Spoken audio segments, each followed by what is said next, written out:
सहनाववतु सहनौ भुनक्तु सह वीर्यं करवावहै तेजस्विनावधीतमस्तु मा विद्विषावहै। ओम शांति शांति शांति। हे ईश्वर, हम यह पठन पाठन आपको प्राप्त करने और प्राप्त कराने के लिए साधन के रूप में करने जा रहे हैं। इस कर्म को और इसके कर्म फल को भी आपको अर्पित करते हैं। ओम शांति शांति शांति। सबको सादर नमस्ते जी। हमारा जी वैशेषिक दर्शन का 5वां अध्याय चल रहा है, जिसमें हम द्वितीय हानिक पढ़ रहे थे, है ना।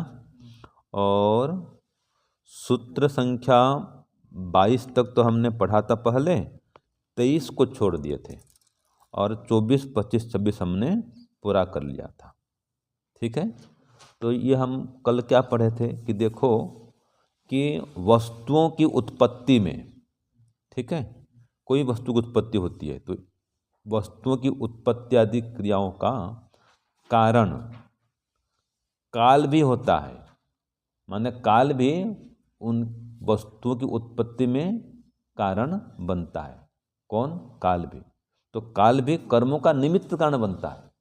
ये हमने पढ़ा था कि कोई भी काम होए बिना काल के होगा ही नहीं। ऐसे ही दिशा भी कर्म का निमित्त कारण है और आकाश भी ऐसे बन जाएगा। ये तीनों कैसे हैं? निष्क्रिय द्रव्य है, याद रखना। पृथ्वी के समान ये सक्रिय द्रव्य ये नहीं है। ठीक है जी। ये तीनों निष्क्रिय द्रव्य की चर्चा अब आगे आएगी सूत्र 23 में। अभी जो पढ़े इन सब का संबंध सूत्र 23 से है। ठीक है। हाँ, तो देखो ये भी हमने पढ़ा था कि दिशा आदि भी कर्म से शून्य होते हैं। ठीक है। दिशा कोई कर्म नहीं करे, लेकिन कोई भी कर्म हो वो दिशा में ही होता है। कोई भी, हम आकाश दिशा बोलते हैं की बात है। तो कोई भी कर्म करें दिशा में, कोई न कोई दिशा में होगी, किसी न किसी स्थान में होगा वो कर्म, और किसी न किसी काल में होगा। तो इसलिए कर्म जो है वो दिशा काल आकाश से रहित नहीं हो सकता, है ना। तो ये हमने पढ़ा। अब इसको आगे बढ़ाएंगे, जो विशेष थोड़ा छूट गया था उसको हम पूरा करेंगे।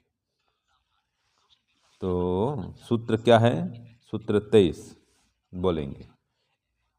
निष्क्रियाणाम समवायः कर्मभ्यो निषिद्धः। ये सूत्र 23 है। देखो क्या कहा इसमें? निष्क्रियाणाम, जो निष्क्रिय द्रव्य होते हैं ना, उनकी चर्चा हो रही है। तो निष्क्रिय द्रव्य कौन कौन से? दिशा, काल और आकाश, इनकी चर्चा हो रही है। तो इनका पहले लिखिए प्रश्न। सूत्र 23 का प्रश्न लिखिए। क्या 3 निष्क्रिय द्रव्यों, क्या 3 निष्क्रिय द्रव्यों दिशा, काल, आकाश, ये 3 निष्क्रिय द्रव्य। तो प्रश्न क्या हुआ? क्या 3 निष्क्रिय द्रव्यों दिशा, काल, आकाश, अल्प विराम 24 गुण और 5 कर्मों का संबंध, और 5 कर्मों का संबंध, ब्रैकेट में लिखिए, कोष्ठक के अंदर लिखिए समवाय संबंध।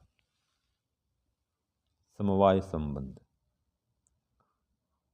कर्मों के साथ है, यह प्रश्न बनेगा। कर्मों के साथ में है। ठीक है, ये प्रश्न हो गया। अब देखो इसका उत्तर सूत्र में भी स्पष्ट हो गया कि निष्क्रियाणाम, कि इन निष्क्रिय द्रव्यों का समवाय मन समवाय संबंध कर्मभ्यो निषिद्ध, कर्म के साथ में निषिद्ध है, नहीं है। स्पष्ट हो गया। क्यों जी? निष्क्रियाणाम माने इन निष्क्रिय द्रव्यों का, किन किन निष्क्रिय द्रव्यों का? ये दिशा, काल और आकाश, इन तीनों निष्क्रिय द्रव्यों का। और साथ में भाष्य में आ गया है 24 गुण भी, और वो जो उत्क्षेपणादि कर्म होते वो कर्म भी, ये भाष्य में आ गया है। तो इन सब का कह रहा है समवाय मन समवाय संबंध कर्मभ्यो निषिद्ध, कर्मों के साथ में निषिद्ध है, माने नहीं है। तो कर्मों के साथ में इसका समवाय संबंध नहीं होता है। समवाय संबंध माने जैसे कि धागा, जो धागा है वो क्या है? समवायी कारण है वस्त्र में, जिसको हम उपादान कारण बोलते हैं। तो ये ऐसा कोई उपादान कारण है क्या? क्यों जी? पदार्थों के निर्माण में ये दिशा, काल, आकाश इस प्रकार से कारण बनते हैं, ऐसे कारण नहीं बनते हैं। तो इसलिए इनका समवाय संबंध नहीं है कि इनके कच्चा माल के रूप में वो वहाँ प्रयोग होता हो। दिशा, काल, आकाश जो है वो कच्चा माल बनता हो किसी पदार्थ के बनने में, ऐसा होता है? नहीं होता है। तो दिशा, काल, आकाश कच्चा माल नहीं होता है। ठीक है, इसलिए कर्मों के साथ में इसका समवाय संबंध नहीं है। कर्म माने किसी पदार्थ को बनाएंगे, जो कर्म होगा, क्रिया होगी, तो उसमें ये जो निष्क्रिय द्रव्य हैं और गुण भी हैं और कर्म भी हैं, ये समवाय संबंध रूप में नहीं होते हैं। उपादान ग्रुप में इनका कोई रोल नहीं हुई, उपादान नहीं बनते ये। ठीक है, तो मुख्य बात तो इसमें यह है। इसलिए कहा गया कि दिशा, काल और आकाश द्रव्यों में जो क्रिया का संबंध है ना, वो उत्क्षेपणादि क्रिया, उसमें ये जो भी क्रिया होती है दिशा, काल, आकाश में, उसमें ये कर्म कोई कारण नहीं, ये कारण नहीं बनते, सीधा कारण नहीं बनते। ये सीधा मन समवाय संबंध कारण में नहीं होता है। और इनके कारण से वो नोदन अभिघात भी नहीं होता है। किसी द्रव्य में दिशा, काल, आकाश कारण से किसी भी उत्क्षेपणादि कर्मों में कोई नोदन अभिघात नहीं होता है, क्योंकि निष्क्रिय हैं, ये कुछ करते नहीं है, चुप शांत ऐसे पड़े ये। दिशा, काल, आकाश करेंगे आपको, आप कहीं जाओ रोकेंगे? क्यों जी? कोई रुकावट पैदा करेंगे? नहीं पैदा करेंगे। तो ये हो गया। ऐसे ही गुण और कर्मों का भी देखो, जो द्रव्य के साथ संबंध है वो नित्य संबंध तो है, ठीक है, द्रव्य और गुण का नहीं, कर्म और गुण का द्रव्य साथ के संबंध है, नित्य संबंध है। इसका मतलब क्या समझे जी स्वरूप जी? कि कोई भी क्रिया है या कोई भी माने कर्म और गुण, बिना द्रव्य के कोई कर्म रहेगा ही नहीं, कोई गुण रहेगा ही नहीं। गुण अपने आप में कहीं स्वतंत्र मिलेगा आपको? जैसे रूप गुण है, मान लीजिए भार गुण है, अपना मिलेगा कहीं पर? वो किसी द्रव्य में होगा, किसी पदार्थ में होगा। ठीक है, लाल रंग, पीला रंग किस में होता है? लाल वस्त्र है तो वस्त्र में है वो रूप गुण। तो वस्त्र के आधार पर कोई कोई गुण टिकता है। ऐसे गति हो रही है तो गति कहाँ से होगी? क्रिया कहाँ से होगी? कोई द्रव्य में तो होगी। तो ये गुण और कर्म जो हैं द्रव्यों से हमेशा नित्य संबंध से जुड़े रहते हैं। ठीक है, इसलिए क्रियावान द्रव्यों का संबंध कर्मों के साथ में हमेशा रहेगा। क्रियावान द्रव्यों का ये नित्य संबंध रहेगा। हाँ जी, क्रियावान द्रव्यों का, जिन जिन द्रव्यों में क्रिया होती है ना, क्रिया वाले द्रव्य, इनके साथ नहीं। और दिशा, काल, आकाश जो है इनके साथ ऐसा संबंध नहीं है जो आपने पहले ही पढ़ लिया। कर्मों के साथ में इनका ऐसा संबंध, समवाय संबंध नहीं है। किनका संबंध नहीं है? जो निष्क्रिय द्रव्य हैं उनका समवाय संबंध नहीं रहेगा, लेकिन जो क्रियावान द्रव्य हैं उनका संबंध रहेगा, हमेशा रहेगा। ठीक है, कर्म के साथ में इनका संबंध रहेगा, क्रियावान द्रव्य है ना। तो द्रव्य में तो कर्म होगा, ये मेरा हाथ जा रहा है, आ रहा है, इसमें क्रिया हो रही है, कर्म हो रहा है। या हाथ में हो रहा है, हाथ भी एक द्रव्य है, मोबाइल घूम रहा है, जा रहा, आ रहा है, कर्म हो रहा है ना, द्रव्य में हो रहा है। तो ये कर्म है, उसका संबंध क्रियावान द्रव्यों से होता है, नित्य होता है, और वे समवाय संबंध इसमें लगा हुआ है। लेकिन निष्क्रिय द्रव्य में समवाय संबंध नहीं होता है। ठीक है, वो जुड़ा हुआ नहीं है वो। ऐसे निमित्त कारण तो बन जाता है, क्योंकि उसके बिना होगा नहीं। दिशा काल आकाश के बिना कोई कर्म होगा नहीं, समझ रहे हैं? वो उसकी खाली उपस्थिति मात्र है। दिशा काल आकाश क्या है? उपस्थिति मात्र है। उदाहरण के लिए राष्ट्रपति को सीधा देश को नहीं चलाता है, ठीक है।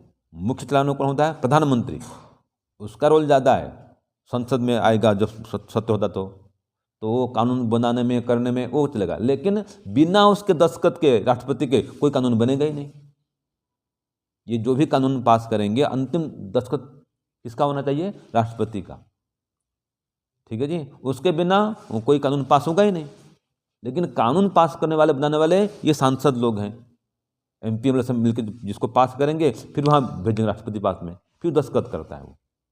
उसका रोल उतना ही बस। ऐसे ही ये सारे जो भी गतिविधियाँ क्रियाकलाप जो भी होंगे वो उसके मूल में ये दिशा है, काल है, आकाश है, इसके बिना कोई काम होगा ही नहीं। जबकि करने वाले तो और हैं, क्रियावान द्रव्य में जो भी होगा, ठीक है, जो भी कर्म होगा किस में होगा? क्रियावान द्रव्य में होगा। तो क्रियावान द्रव्य उसमें रोल अदा करते हैं, जैसे MP एमएलए सब वो क्रियावान है, और राष्ट्रपति चुपचाप बैठा है, उसका काम है दस्तखत एक करना बस, फिर कानून पास। ऐसे ही दिशा काल आकाश चुपचाप पड़े हैं अपने स्थान में, उनका होना ही इतना ही पर्याप्त है बस। तो इसका इसलिए कहा है इसमें वो निमित्त कारण बनते हैं। जितने भी ये आपको मिलेंगे दिशा काल आकाश, ये निमित्त कारण होते हैं। पहले हमने पढ़ा था। तो 3 निष्क्रिय द्रव्यों का, दिशा काल आकाश का निमित्त कारणपन तो है, और कर्मों के साथ में इनका कोई समवाय संबंध नहीं है। लेकिन बस ये समझ लो, ये मुख्य बात सूत्र में 23 में यही कहा। तो देखो भाषा में स्पष्ट कर दिया है, निष्क्रियाणाम द्रव्याणाम और अद्रव्याणाम। जो निष्क्रिय द्रव्य हैं और अद्रव्य हैं, अर्थात गुण कर्म है, ये उनको वहाँ अद्रव्य है। इन दोनों का, निष्क्रिय द्रव्यों का भी और अद्रव्य माने गुण और कर्मों का भी, यथा योग्य समवाय संबंध जो है, समवाय माने समवाय संबंध, वो कर्मेभ्य, कर्मों के साथ में, अर्थात उत्क्षेपण आदि कर्म के साथ में निषिद्ध अस्ति, निषिद्ध है, मना है, नहीं है। हो गया स्पष्ट जी? तो ये जो निष्क्रिय द्रव्य हैं उनका और गुण और कर्मों का भी समवाय संबंध किसी भी कर्म से नहीं होता है। समवाय संबंध नहीं, वो उपादान रूप में भाग लेते हों, रोल अदा करते हों, ये तीनों निष्क्रिय द्रव्य ऐसे होंगे नहीं। वो उपादान कैसे बनेंगे? उपादान कोई द्रव्य होता है, आटा एक द्रव्य है, उससे रोटी बनती है। आकाश से क्या बनाएंगे आप जी? दिशा से क्या बनाएंगे आप बताओ? क्यों जी? काल से कुछ बनाएंगे? इसलिए दिशा काल आकाश का ऐसा रोल नहीं होता, वो उनकी उपस्थिति मात्र पर्याप्त है बस, ठीक है। ये सूत्र 23 का ये सार है। तो ये एक सूत्र हमारा छूट गया था, वो मैंने पूरा कर दिया। अब दिशा भी देखो यहाँ पे दिया है, ये पूर्व दिशा से उड़ करके वो उत्तर दिशा में गया, कोई खग माने कोई पक्षी गई, तो वो भी दिशा कारण है, निमित्त कारण बना। ये कहीं तो वो पक्षी उड़ रही जा रही है ना भाई, तो दिशा का इतना रोल है भाई, इधर से उधर वो कोई भी चिड़िया गई, इसका रोल इतना है। अब बोलने के लिए, व्यवहार के लिए, माने वो व्यवहारिक हैं। दिशा काल कैसे द्रव्य हैं? ये ऐसे व्यवहार में प्रयोग करने के लिए आने वाले द्रव्य हैं। आप कहीं इतने बजे आ रहा हूँ, ये है इसका व्यवहार है, इसका प्रयोग ऐसा होता है। इस स्थान से आ रहा हूँ, वहाँ जाऊँगा, वहाँ जाऊँगा, ये स्थान का महत्व है। इतने बजे आऊँगा, इसका महत्व है। इस दिशा में जाऊँगा, ठीक है, उधर से आ रहा हूँ, उधर जाऊँगा, ये ऐसा इसका प्रयोग होता है व्यवहार में। लेकिन इसका समवाय संबंध जो है नहीं है कर्म के साथ में। और हर कर्म का ये तीनों निमित्त कारण तो बनेंगे, उसका मना नहीं है। तो सूत्र 23 में यही बात है। आप कोई बात नहीं समझे तो बताइए, ठीक है। चलो, ओम शांति शांति शांति, सर्वेभ्यो नमः। सबको सादर नमस्ते। ये एक सूत्र छूट गया था, वो पूरा हो गया।